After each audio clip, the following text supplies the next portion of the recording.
Hello बच्चों, let's see the question. और question है बेटा अपने पास में, the wave function for an atomic orbital of single electron atom और ion is psi r theta phi. और इस तरह से हमारे पास वेव फंक्शन अपने को दे रखा है इतना बड़ा, where sigma is equals to two Z R upon N A naught and A naught is equals to 0.529 angstrom.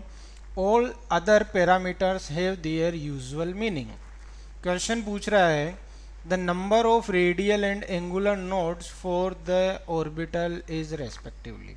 Radial node और एंगुलर नोड क्या होंगे इस क्वेश्चन में।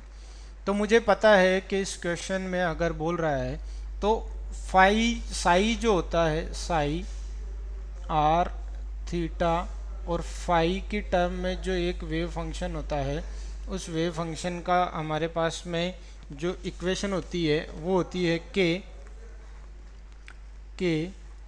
और ये होता है ई की पावर के कांस्टेंट होता है कि ई की power minus sigma bye 2, sigma की पावर एल होता है और एक पोलिनोमियल डिग्री होती है जो कि सिग्मा में होती है। पोलिनोमियल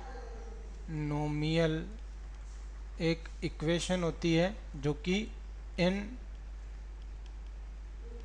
टर्म्स ऑफ सिग्मा के टर्म में होती है इस तरह से, और इसकी जो डिग्री होती है उसका वही रेडियल नोड होती है अपनी।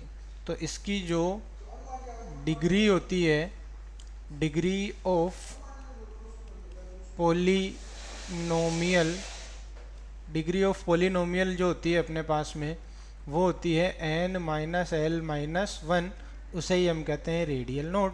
और ये जो l यहाँ पे लिखा होता है उसे ही हम कहते हैं एंगुलर नोड। तो इस इक्वेशन के लिए ये रही सिग्मा की पावर 1, यहाँ पे 1 है ना, 1 लिखा होगा, तो यहाँ पर l की वैल्यू तो क्या आ गई, इस इक्वेशन के लिए 1 आ गई, यानी एंगुलर नोड आ गए 1। अब हमें पता करना है कि रेडियल नोड कितने हैं। रेडियल नोड इसके अकॉर्डिंग ये देखो दिख रहा है 2, पर 2 नहीं है एक्चुअली में, क्योंकि ये भी एक पोलिनोमियल बन सकता है। तो जब हम इसको अल्टीमेटली माइनस मल्टीप्लाई करेंगे तो सिग्मा से सिग्मा स्क्वायर मल्टीप्लाई होके मैक्सिमम कितना बन पाएगा, सिग्मा की पावर 3 बन पाएगा ना मैक्सिमम।